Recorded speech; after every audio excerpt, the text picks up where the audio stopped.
हमने मनुष्य जीवन पाकर परमात्मा प्राप्ति नहीं की, यानी सतलोक नहीं पहुँचे, फिर चाहे हम यहाँ पर प्रधानमंत्री बन जावा और चाहे देव पद प्राप्त कर लें, हमारी दुर्गति नहीं मिट सकती। जब ये प्राणी माँ के पेट में था, माँ के गर्भ में जब प्राणी होता है, इसको पता होता है जीव को, मानव शरीरधारी प्राणी को माँ के गर्भ में होता है, तो इसको पता होता है कि अब तेरी आगे चल के क्या दुर्गति होगी, तेरा क्या बुरा हाल होगा। और ये दुर्गति किस कारण से हुई कि मैंने भक्ति भगवान की नहीं किसी मनुष्य जीवन में। तो अब वो बार बार कहता है परमात्मा मैं आपकी भक्ति करूँगा, एक बार इस नरक से मुझे बाहर कर दे भगवान, मैं तुझे कभी नहीं भूलूंगा। अब मुझे सब पता चल गया मैं ऐसे क्यों दुखी हुआ। और फिर जब ये बच्चा बाहर आ जाता है, बाहर आते ही ये 3 इंजेक्शन लगा दिए जाते हैं काल द्वारा। रजगुण ब्रह्मा, सतगुण विष्णु, तमगुण शिव जी, इन तीनों अपने पुत्रों को एक एक गुण से युक्त कर रखा है और इनके अंदर से निकल रहा प्रभाव ऑटोमेटिकली प्रत्येक प्राणी पर प्रभावित कर रहा है, सब पे इफेक्टिव है। अब जैसे ब्रह्मा विष्णु महेश कहीं भी रहें, उनसे निकल रहा गुण प्रत्येक प्राणी को जो है ना प्रभावित कर रहा है। अब जैसे ब्रह्मा विष्णु महेश अपने लोकों में रहते हैं, इनके अलग अलग राजधानियाँ हैं। ब्रह्मा लोक अलग है, विष्णु जी का लोक अलग है, शिव जी का लोक अलग है। स्थान, लोक माने स्थान, देश। अब जैसे एक मकान में रसोई होती है, किचन, भोजनालय, और उसमें मिर्चों का छोंक लगता है, मिर्च डाल दी छोंक में, तो वो वहाँ से उसका जो प्रभाव है छोंक का, उस मिर्चों का प्रभाव ने जाकर उस मकान के अन्य कक्षों में बैठे हुए व्यक्तियों को भी प्रभावित किया, उनको छींकें आने लगी। जबकि मूल वस्तु रसोई में है, उससे निकला हुआ गुण कहाँ पहुँच गया, वहाँ जाकर प्रभावित किया। ऐसे ही ब्रह्मा विष्णु महेश अपने मूल स्थान, अपने राजधानियों में रहते हैं और उनसे निकल रहे ये गुण आप जी को, तीनों लोकों के प्राणियों को, जैसे पाताल लोक, पृथ्वी लोक और स्वर्ग लोक के प्राणियों को प्रभावित कर रहे हैं। तो जो ही ये बालक माँ के पेट से बाहर आता है, इसको इन तीनों गुणों के ऑटोमेटिक इंजेक्शन लग जाते हैं, ये अचेत हो जाता है, इसको कुछ याद नहीं रहता। फिर इसको नए सिरे से यहाँ का ज्ञान कराया जाता है, ये तेरा बाप पिता है, ये तेरी माँ है, ये तेरा भाई, ये बहन, ये चाचा ताऊ चाची मामा फूफी, ये सब उसको नए सिरे से फिर क ख ग ग ABC, ये नए सिरे से इसमें फीड की जाती है।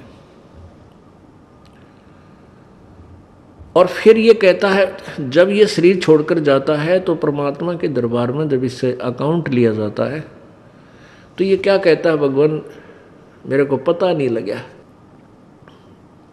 मुझे ज्ञान नहीं हुआ कि मुझे क्या करना चाहिए था, भक्ति करनी चाहिए थी या नहीं थी। तो परमात्मा उलाहने में नहीं रहते, परमात्मा ये भी कसर नहीं छोड़ते। प्रत्येक गांव में, प्रत्येक नगर में, पूरी पृथ्वी पर कोई भी प्राणी ऐसा नहीं जो इस बात से अपरिचित हो भगवान की भक्ति करनी चाहिए, परमात्मा ने याद करो। यानी किसी ना किसी के मुख से उसने अवश्य कहवाया वह भगवान की भक्ति करनी चाहिए, परमात्मा ने याद करवाई। कोई गलती करता है, पाप कर रहा है, भाई भगवान से डर, मालिक ने याद करे। यानी इस तरह की प्रेरणा प्रत्येक प्राणी तक मालिक ने पहुंचा रखी होती है। फिर दूसरा ये होता है, जैसे आप जी गए हुए हो, आप प्रत्येक भाई को, बहन को, मित्र को, सहेली को, कोई रिलेटिव है, संबंधी, उनसे अवश्य ये चर्चा करते हो कि भगवान की भक्ति करो और भक्ति का मार्ग ये है, वो भक्ति का साधना ठीक नहीं है। तो भले ही वो नहीं मान रहे हैं तो उनका दुर्भाग्य है। जब वो सच्चे दरबार में जाकर खड़े होंगे, उनका कोई पुण्य उनके साथ होगा नहीं, क्योंकि भक्ति शास्त्र विरुद्ध है। गीता जी अध्याय नंबर 16 के श्लोक नंबर 23 में कहा कि अर्जुन, शास्त्र विधि को त्याग कर जो मनमाना आचरण करते हैं मनमाने आचरण का अर्थ है जो अपनी मर्जी से लोक वेद के आधार पर, सुनी सुनाई कथाओं के आधार पर, ज्ञान के आधार से पूजाएं करते हैं, वो मनमाना आचरण कहलाता है, जो वेदों और गीता में वर्णित नहीं है।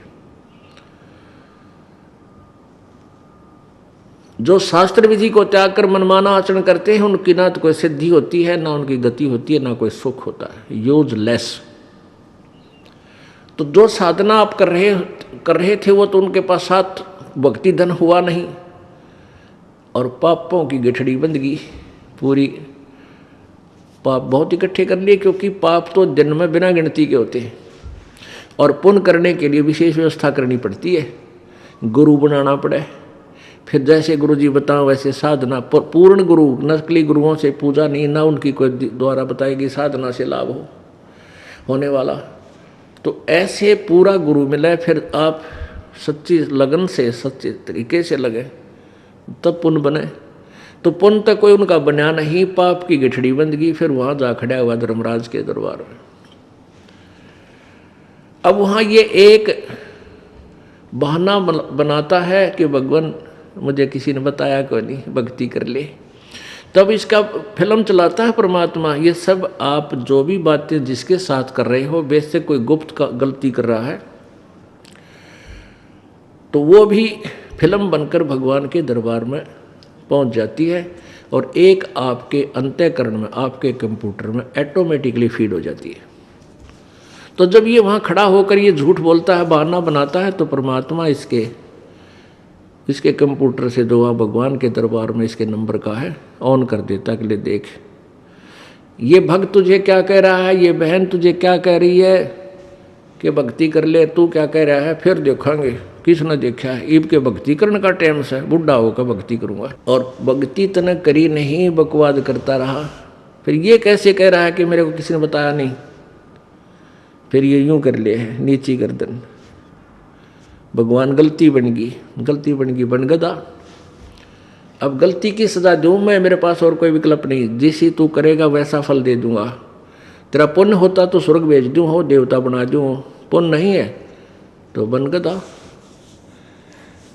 फिर ये कहता माफ़ करो भगवान, माफ़ करो परमात्मा। फिर धर्मराज कहता है जब तुझे मनुष्य शरीर कभी प्राप्त हो तब तू भक्ति करना भाई, अब कुछ नहीं बना, जाइए। तो जब ये माँ के गर्भ में वहाँ से जब ये मानव शरीर प्राप्त करके चलता है, वहाँ के जो देव पुरुष हैं वो भी कहते हैं इस आत्मा को कि भाई तेरा दाव लग गया, और ये मनुष्य शरीर बार बार नहीं मिलता। पूरे संत की तलाश करिए। देवता भी पछता रहे हैं कि हमने तो गलती कर दी, हमें भी संत पूरा नहीं मिला, हमारी भी जन्म मृत्यु होगी, और कभी मनुष्य शरीर मिलेगा तो पूरे संत न ढूंढेंगे भाई। इन अधूरे संतों के आधार पर हमने भक्ति कर ली, हम पार नहीं हो पाए, हम फिर जन्म मृत्यु में। तो आने वाले मानव शरीर प्राप्त करने वाले को प्रत्येक ने एक सलाह देते हैं कि तेरा दाव लग गया भाई, भक्ति करिए, बकवाद मत करना। तो वहाँ तो ये बिल्कुल पक्का होका हुआ है, माँ के गर्भ तक इसको याद रहता है। बाहर आते ही फिर ये 3 गुणों के प्रभाव से ये भूल जाता है।